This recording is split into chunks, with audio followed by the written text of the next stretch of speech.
Everybody, I'm Matt Minich, and this is Chalk Talk. Today, we are going to get a little bit into possible round 2 targets for the Bengals. The draft is right around the corner. We all know who they're taking in round 1. Now it's time to start really diving deep into some options with the 33rd overall pick. Now, if they stay at that pick, you want a first-round talent. Like, that's the advantage of having that. You're only one pick out of the first round. Can you get somebody that slipped out of the first round inexplicably?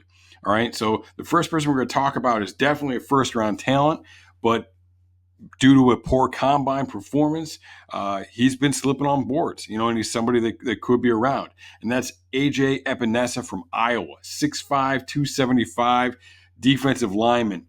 Plays the end, but can also bump inside to tackle. So we're going to take a look at some of the plays that I've picked out from his season. All right, here you see him on the end. All right, top right, boom. Strikes on the offensive lineman, controls him, gets off, makes that tackle in the B gap. All right, awesome job there. But let's talk about pass rush. That's what we really want to see, right? So, hey, he didn't test that well. His 10-yard split wasn't great.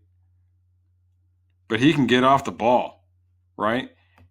And you see he uses his hands, all right? Fast hands, smooth hips, dips down low, bends around the corner, and he impacts that quarterback. Doesn't get there, doesn't get the sack, but he influences that quarterback, gets the hit, and that ball is incomplete. All right, once again, we're going to see now really the strength of his game. That's what people need to understand about him too. The strength of his game is really his strength. He's a different kind of pass rusher. So he's an excellent changeup to say Carl Lawson, all right?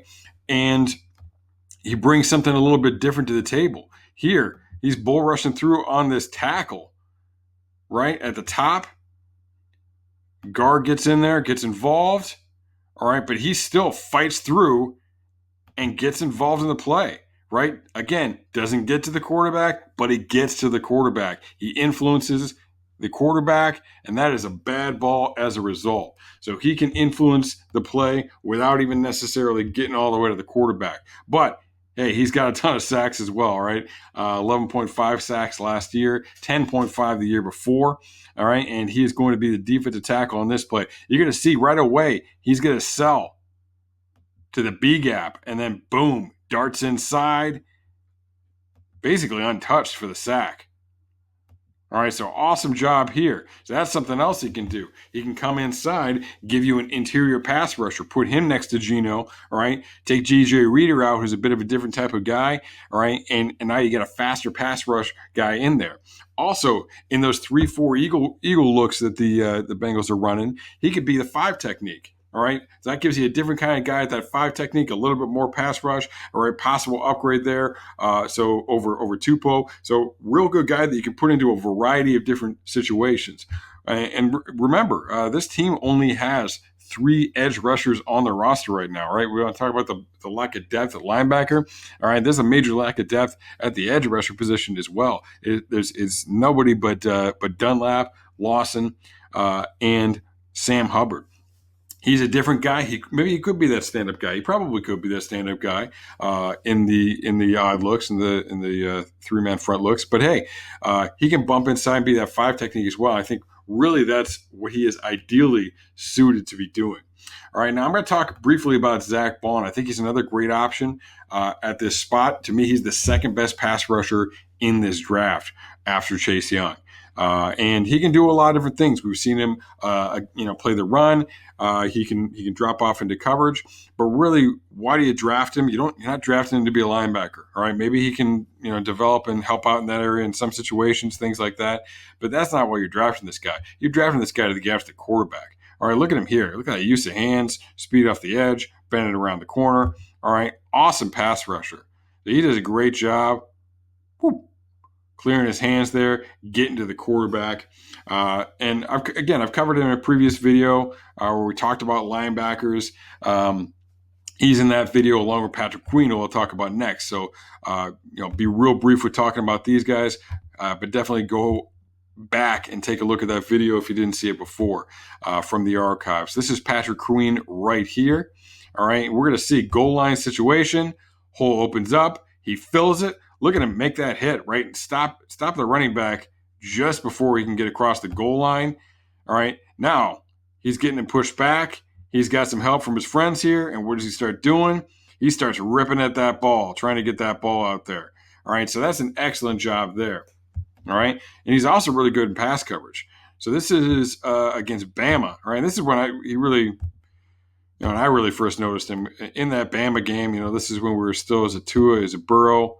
All right. Watching both intently. And this was the, hey, who is this guy game for me? All right. Starting off, look at him. Look at Tua, first of all. All right. Tua's looking to the defense's left. Queen works to the defense's left. All right. Also where he's initially going, because that's where he's got more threats, because the trips look to that side. All right. But with Tua's eyes, so go Queen's feet. All right. As he starts looking back to the single receiver side, Queen works that direction underneath the route, and boom, that's a pick. All right. So that's an awesome play for Queen. All right. We're going to keep going here, and we're going to look at a receiver. Okay, another great option, Denzel Mims. People keep telling me, "Oh man, Denzel Mims, he's not going to make it. He's not going to make it after the combine. He had a great combine, right? The opposite of Epenesa. He ran a lot faster than people were expecting, right? But that doesn't mean anything, right? It doesn't mean he's going to go that high. He could, but there's a lot of offensive tackles that are going to go on that route. There's a lot of unknowns. All right, we know 3 receivers are going to go in front of him. All right, Jefferson's a likely guy there as well. All right, Rager goes, all of a sudden, there's a chance that he could fall. So we're going to take a look at Mims here. And the first clip we're going to look at, all right, you're going to see a back shoulder throw, all right, which guess what? Joe Burrow is awesome at. All right, Mims makes a great adjustment here. Come back. Going up there for the catch. All right, so an awesome job there by Denzel Mims. All right, now, what's the thing that Bengals receivers could not do last year when they didn't have AJ and then when they didn't have John Ross? Was get separation. All right, Mims can make those contested catches like we just saw, but he can get separation too. All right, so look at him here in the vertical. First of all, look at the release. All right, nice release. All right, taps his feet, get some separation right there by using the arm bar a little bit to get some space, and he stacks that receiver. Boom, touchdown.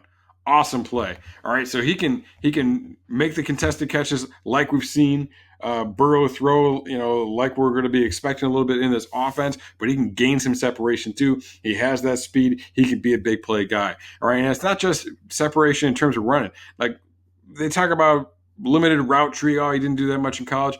Well, let's just look at the nuance here, right? He's up at the top, right? And just look at how he works this receiver in and then he breaks to the out, right? Not an extremely complicated route or anything. Don't get me wrong, right? But how he's leaning in and then creating separation for himself, all right? Leaning in the route, forces the defensive back in. Defensive back's body is out of position, all right? He's almost standing straight up, right? He can't adjust fast.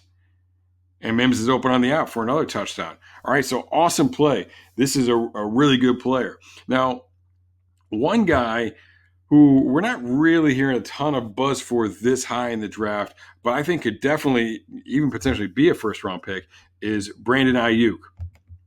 All right, now, Mims can fill a bit of like an A.J. Green type of role. Again, we don't know about A.J. Green's future necessarily. Bengals want him around, all right, but there's not a contract right now. It's just that franchise tag.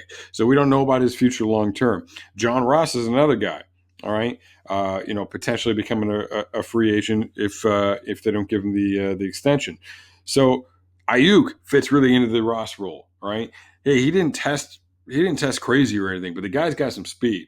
All right. And we see it and we see it in the way he racks the ball, the way he runs after the catch. So let's take a look at some big time plays here. He's in the bottom of the screen, is Ayuk.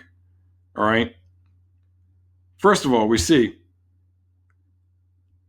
pressing vertically. All right.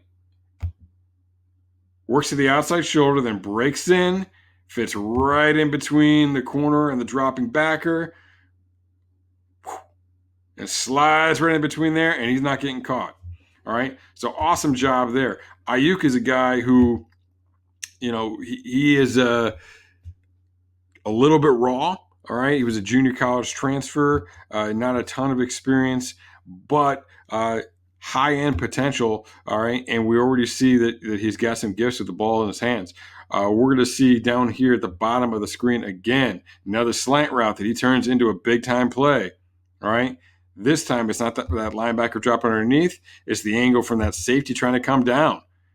All right. So makes the cut, makes the catch, and gets back out and starts to lean away in pursuit, leaning away from the pursuit, and wins that one with speed as well. All right, so that's an awesome job on that one by Ayuk. All right, now I'm going to look at one more play from him. And, this is something different. And again, we say he's a little bit raw, but he shows some pretty good understanding here and something that's going to come in very in handy, when you have a quarterback like Joe Burrow. He's at the bottom of the screen again, all right? And he's just going to run it like a dig route across the formation. Now, look what happens. Quarterback's flustered, all right? He's sitting here in the middle of the field. Quarterback's flustered. Quarterback starts to work out to the right. What's Ayuk do? He gets across the field and into that quarterback's vision.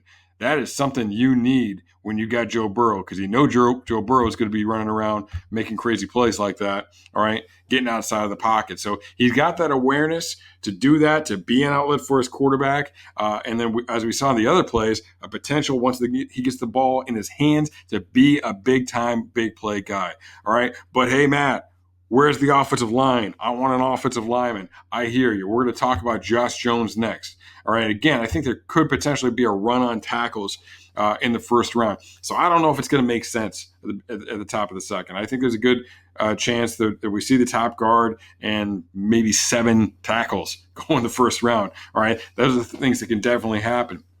But Josh Jones is a talented tackle who could be there, could be an option for them. He's the left tackle here for Houston. All right. First, we're going to see down block. All right. It's really a down double team where he's going to secure the front level, and then you see him working up. All right. So you see a bit of athleticism. You see the push he gets in this linebacker. All right. And how he can work a little bit in space. That's important with the way the Bengals like to run the ball. All right. Again, he's the left tackle. Now, notice here, as he initially pass sets, he's really looking, all right, as they're going against the 3-4 here, he's looking at this 4 technique, 4-eye maybe even right there. That's the guy he's really thinking about first. This guy's not really showing. All right, kind of is with his posture, but he's not really showing. So he does not have the benefit of a long kick step to start with, but he still makes this block. All right, so right there, eyes are up, and then gets over there and gets in position. So you see, how athletic he is, how he can adjust and get to where he needs to be, even, when the play doesn't start off with him in that position. I think he has a lot of stuff to work on. All right. Look, the Bengals have Bobby Hart. All right. They can roll with Bobby Hart if they need to. So they can bring him in, work him behind Bobby Hart, work him in eventually at that right tackle position, and go from there with it. But we see he's got some tools. He can do some really special things. So again, all of these guys are people that I think there's a potential for them to be gone in round 1. All right, but that is exactly what you want when you're picking 33rd overall. This is an opportunity for the Bengals to really come away with basically 2 first-round picks. All right, because they're picking right at the right at the beginning of the day, but also right at the beginning of day 2 with the first pick in the second round. Keep coming back. I'm going to be putting out a video talking about some potential round 3 options. That's going to be coming out real soon. So make sure you check back. Also, be downloading the podcast as well. We've had some great guests recently from all the different hosts. So make sure you are checking that out.